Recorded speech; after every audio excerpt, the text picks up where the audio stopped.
This Headless Professor video is about how to use Google Trends to work with big data. Let's go to the site trends.google.com.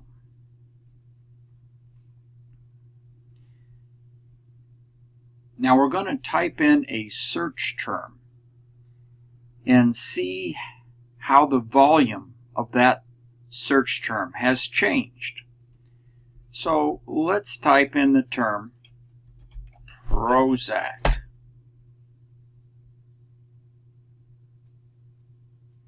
And what we are going to see is the relative change in the volume of that search term over the past year, from March 24th of 2019 to about today on 2020. Now, the time when there was the greatest volume of search is set at 100. That was the week of January 5th to the 11th.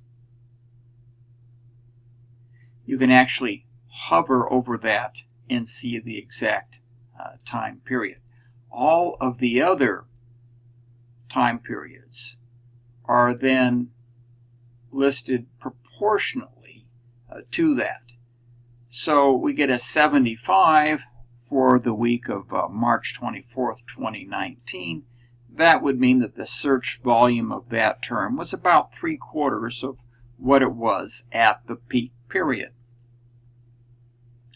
Now, one of the things we can do is we can compare that search term over the year-long period, or we can get a 15-year period. So go to where it says past 12 months, and let's go all the way back to 24. And that would give us a 15-year time period. Now the individual data points are not a week-long period, but they are a month-long period. And now we see that the greatest volume of search was way back in 2004, specifically in August. Now, I can then compare the volume of that search term with another search term. Let's type in the generic name of Prozac, fluoxetine. And now we will see a diagram that shows a comparison in different colors. The blue would be our original search term, and the red would be our next search term. What we see is that the blue search term has gradually declined from its high in 2004. But the generic name search term, fluoxetine, has remained fairly constant, even increased a little. However, the search for trade name Prozac is still more common than the search for the generic. Obviously, these differences are going to be statistically significant. But one of the things you can do when you want to actually run the statistics is you can download these data in a CSV file.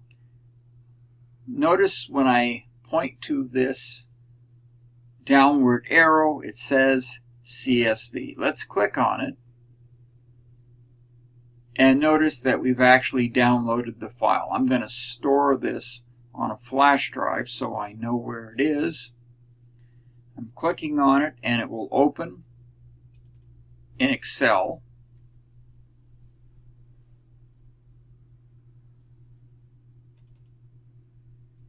Here we go.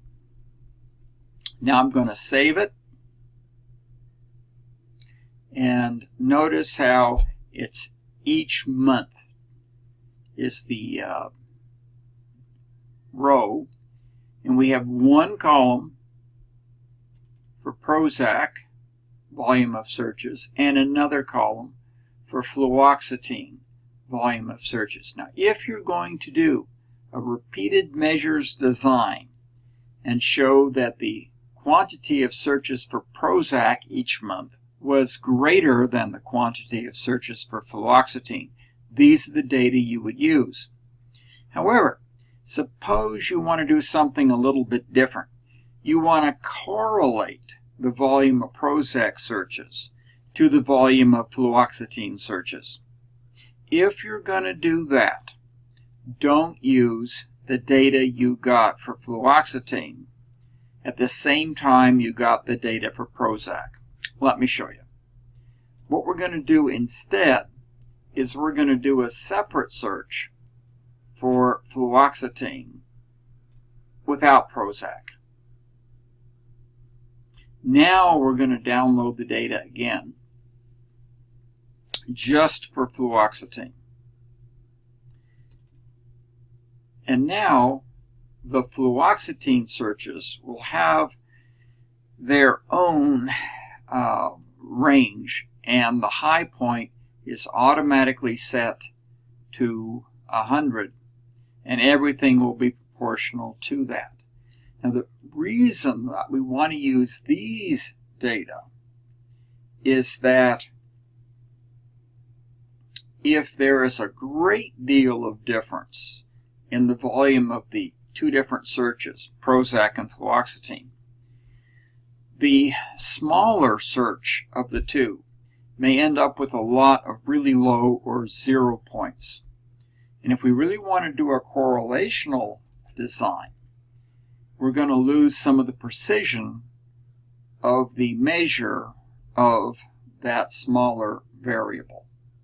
So I'm going to copy this new column, and I'm going to go back in our original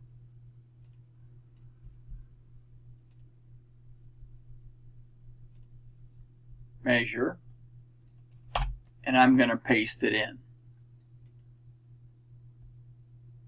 And I'm going to call these columns different names.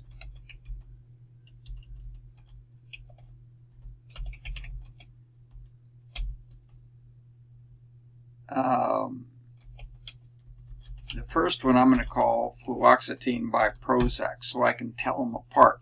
Notice how much higher all of our fluoxetine measures are now. Remember, the numbers you see here are not the absolute number of searches in millions or billions. What we have here is the relative number of searches compared to the high point. In this column, we're comparing the number of searches based upon the high point in terms of Prozac searches.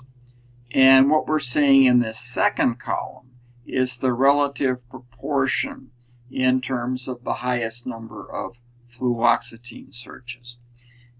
Now, so I would use this column that's relative to Prozac if I was doing a repeated measures design, and I would use fluoxetine's own measure if we are going to do a correlational design to try to see, are the same time periods where there was a great deal of Prozac searches the same times where there was a great deal of fluoxetine searches.